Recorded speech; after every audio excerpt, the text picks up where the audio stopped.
I'm Ryan Betson. I am Josh Saunders. We are the Pop Culturists, and a lot of shit has gone down recently when it comes to Outlast II and its potential banning, yet not so banning, yet so much shit has gone down is that we've scrapped a video.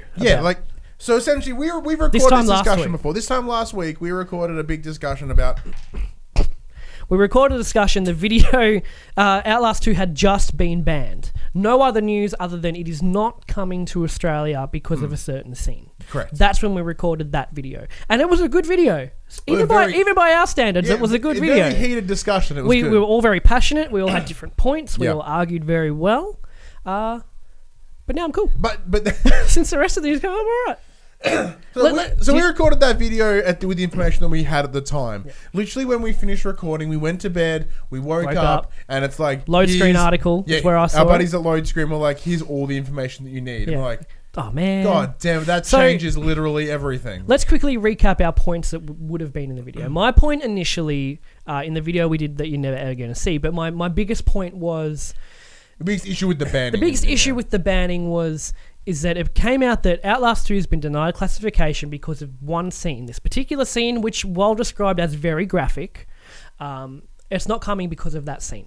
Now, I was arguing that we don't know the context, and context is very, very important. If the scene was there for the sake of it and to get for no reason at all and had no actual meaning to it, well then yeah, maybe it's risky, but we didn't know, and that's what irked me the most, is that it seemed like it was a rash decision at the time. So my biggest point last week was context to these sensitive scenes is extremely important, which we found out now. You also had the very strong point of what's the point of an R18 rating if shit's getting banned? In that respect, yeah, but that also goes back into what I was saying about context, is because it came off to me at the time, and I'm sure a lot of other people, but a lot of people on the internet are just like, well, why have an R18 rating? It's fucking dumb. But to me, it came off as... Why do we have an R18 rating if we can't have that scene explored properly? Which it didn't seem like they had done at that time. But there was a reason behind why that all went down. Yeah, so for me, my point was a little bit different. I was sort of your heel. I was like, okay, that scene, I was bummed that it was banned originally. But once they explained what the scene was, I'm like, I get it.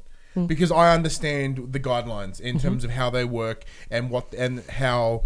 Like when the R18 was put in 2013 or wherever it was, 2014, they stipulated what the guidelines were, and there was it's been clear since day dot that any sort of sexual violence is not acceptable. Period. Right? Yeah, sorry, the table had shifted a little bit. That's right. Your chair kind of, your new little swivel chair pushed a little bit. So like I was aware when the second that they said it's implied sexual violence, I'm like, I get it. You've made those rules. We've accepted those rules. When that came out, no one was like, "What do you mean it can't have an implied sexual violence?" That didn't happen, right? And at the same point, guidelines aren't there for us. They aren't for the informed. They are for the mothers and the fathers and the uncles and the brothers and the sisters and the cousins. Like it's everyone that doesn't know about games and wants to know what this game is or means. Like an R8, just because you have an R18 rating doesn't mean you're going to get every game that you ever want. No. Which is also conflicting because as an adult we should have the right to choose. Having said that, last week I mentioned there are games out there which are literal fucking filth. Yeah, like there are rape simulating games, but I don't want them over here. No, of course. But without that sexual violence rule in the R18 rating, they could get in. I agree. So what happened was we found out later there was a couple of days worth of news trickling out. So they sent in this particular scene. The classification board reviewed it and went, "No, that's implied sexual violence. We're not going to classify your game." And then who makes the game? Red Barrel. They realised they actually sent the wrong footage in. Now, the footage they sent in was supposedly an unfinished scene that was still in the game, as in it was alpha phase footage, not finished. Shouldn't have been sent on its own as it was. So what they did, they resent the scene how they wanted it to be with context. Important. And the classification board reviewed that as a whole and went, actually, no, that's okay. Now that we understand... Like, it's still getting an R18 rating. Still definitely R18, but it's an unaltered. Yeah. We're getting it as it should be. And it just goes to show that you can you can push these themes in games. You can go to that line. You can go there, but you need to have a fucking reason to go there. Exactly. There'll never be a game that's violent for the sake of being violent. Like, you know, there was a game at the time that did that, and that was Manhunt. And, you know, which I have, and I actually quite like that game. It's a good bit of fun. But at the same time, go on. I won't argue any more of your points. No, but at the same time, you know, that game got repealed. Whatever the word is. Either way, they changed their decision and pulled it off shelves. Yeah. Which once again, so that's the other potential issue when it comes to classification board is they're not sent the full game. Mm-hmm. They're just sent snippets and scenes of what they think they would need to know to get an understanding of the game. So you can dodge the system in a way. You can send them X footage and they go, yeah, that's cool, but Y footage is actually really, really bad. And completely different tonally to the rest of the game. I'm sure there would be a lot of issues that would come with that, so it's probably not a decision that they're actively going to make. No, I know. So overall, because last week I was one of the ones pissy at the classification board for denying Outlast 2. What I'd consider different reasons to everybody else. I was kind of like, well, why do we have an R rating? But from what we knew at the time, it just seemed like we weren't getting the full story, and it didn't seem like they knew the full story to that scene either. So I was like, well, why do we have an R rating if you're not going to actually explore it? Yeah. So since you're always coming from more of the the assumption that because simply down to one reason is why they cancelled it, not the idea of out of context. This makes no sense. They're just like, this is allegedly abhorrent. We're pulling it. Yeah. So you thought it was more of a personal decision rather than... Pretty much. Like, there's one old guy on the board who's like, I don't understand, and I'm going to vote against it because I don't get it. See, this is what's interesting. So we...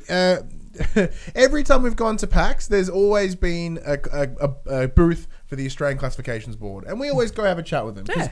I find classifications fascinating. Yeah, definitely. I don't know why, but I find it very, very interesting. We talked with that dude in 2015 for nearly an hour. Yeah, and he really couldn't tell us a lot. No, you know, he was just a representative. He's a representative, but we had a good chat. We sort of talked about, you know, VR and that sort of stuff, and for me, that's really fascinating. So... And we learned some interesting facts about that, though. In the same way that the board is not a bunch of old people, as we'd like to think, as you know, as every internet person's like, oh, it's a bunch of old people. They don't get us. They don't understand. Hell no. There are old people on there, but there's also young people on there because they understand that they need that range demographic. Yeah, exactly. You can't just have a bunch of old people on there because their views aren't reflective of what today's views are. Things have changed. Of the community as a whole. So I'd very much imagine that the older members of the classification board are there because of their experience. You know, they've seen many things through all of their years. You know, they have a lot under their belt, and then they have the younger guys in there to keep the new perspective at the same time. From the conversation we had, they didn't explain how they're picked or anything from what I remember. But I think it's more just to get the diverse background. Exactly. So to their credit, at least from what we were told, that was the case. Mm-hmm. So, but I think the key message from here is don't be an internet dick. No. Don't jump. By jumping to conclusions, you are being everything that is wrong with the internet. Mm-hmm. See... I jumped to a conclusion today. My favorite show in the world, Reboot. It's an old Canadian like CG TV show, right? A post went out today on the socials. It's like, hey, we're rebooting Reboot, but it's the story of 4 teens that go to the Guardian tryouts. Meow, meow, meow. I'm like, get the fuck out of here. The Guardian tryout sounds like the start of the Ratchet and Clank. It's so dumb. It's like everything that they're explaining is what's not Reboot. How did we get onto that? Huh? How did we get onto that? Oh, because I jumping to conclusions. I jumped to conclusions. Yeah. I'm not sure my conclusions are right, but I got very mad very quickly, and then I thought about it. I'm like, man, that show ended literally 15 years ago. Yeah. Maybe this is what it needs. It's not being made by the same people. It's not being made by Mainframe Entertainment anymore. Looks like cheap Power Rangers. So it's YTV.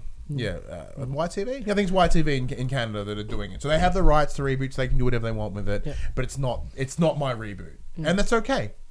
It's funny, in the last week, my opinions on the classification board, when Outlast came out as unclassified, my faith in them dropped really, really low. I just thought, well, fuck. And like I said, not because, why can't we have everything? It's just it didn't seem like it was a properly made decision at the time.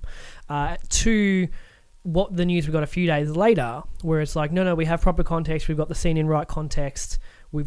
It's cool. That made my faith go up because that means they are looking at it. They are willing to change their mind. They are looking at it properly. They are looking at the source material. They are looking at the reasons the scene's there. So now when I see an R rating game, I feel like I'm not going to be destroyed by something that shouldn't be there at all. They are looking properly. They are doing their job, whether you agree with it or not. But knowing that we can have this stuff that Outlast 2 is depicting, because it's a pretty dark scene that's described. I don't want to talk about it now. Yeah. But it's pretty dark. But we can have that kind of stuff if the context is okay. Yeah, and we know we can get that, and as adults we have access to that, and we know safely that there will be children that can legally not have access to it unless their parents choose to. Which is their parents, it's their decision. It's their prerogative. As parents, we're going to have to start balancing those decisions really, really I've soon. already started. Yeah, My son's 8. He's a hardcore gamer. He's really fucking good at games. What was the game you said the other day? He's like, Dad, can I play this? And you're like, no. He really wants to play GTA 5. No. Because he watches some streamers play it. Let me finish. Oh, okay. Who mod the game. And they just do cool stunts to and be stuff? child friendly. They do cool stunts. They do fun things. They got funny costumes. The swearing's gone. The sexual violence is gone. Like all of that's gone. So he wants to play it, but I don't have a PC that can run it. Yeah. So I'd have to get on PlayStation where you can't mod it. So no, sorry, buddy, you can't play GTA 5 just Even yet. though I had GTA growing up when I was like not. Oh, like, yeah. And like my sister would play it. She's like 3 years younger than me. Yeah. But for her, it was just drive on the street simulator. And she would just drive. Sometimes run someone over. Yeah, she would drive at the right speed. She'd stop at red lights. And that always lasts for about a minute and a half before she's like, nah, for fuck her, this. she would do it for hours. No, she loved it. She absolutely loved it. But for me, I'm like, what are you doing? And I started running over curves and shit. But see, like, my son, whether you agree with this or not, he finished Uncharted 4 by himself. He got up to the point I was up to, chapter 10, and I said, buddy, I can't help you from here because I don't want the game to be spoiled for me. Yeah. He goes, oh, okay, that's okay, fine. Dad, So get out. Yeah, so over the course of a couple of weeks, he'd do a chapter every time he came over. And one day he comes out, and he's like, I finished it. The credits are rolling. I was like, I'm so proud. And you haven't even seen the end of the game yet. No, I still haven't finished it. So you get ready to cry again. Yeah, I know. He's probably halfway through Horizon. This kid's 8. And he's done like 15 strides in Breath of the Wild. This kid knows what's up. But anyway, but I need to protect him from bad stuff as well. We're getting too long. We're getting away from the actual topic at hand here. I'm Ryan Betson. I'm Josh Saunders. What do you think of this little situation with Outlast Debacle. as well as Debacle? the debacle with the kerfuffle, as well as the classification board? We're opening up the comments. Jump in there. It's going to be a shitstorm down there. I can't wait to see it. But no, seriously, if you guys have something constructive to say, jump in there. Join the chat. We'll chat along as well. We try to comment on every comment that comes through. If you have stayed this long, hell yeah, thank you very much. Be sure to click the little bell down there as well. Be notified every time a little video comes up. Or when we start streaming. Oh, yes, when we start streaming, which we're doing more and more. And speaking of Outlast, when Outlast does come out, we're going to spend some time and stream that as well, I think. With the right ambience. Ooh, I want to poo myself. It worked for the demo. We're gonna stream that live from my toilet. Cue full screen jump scare from our Let's Play now. And bye. Cut. 2, 1. Yeah,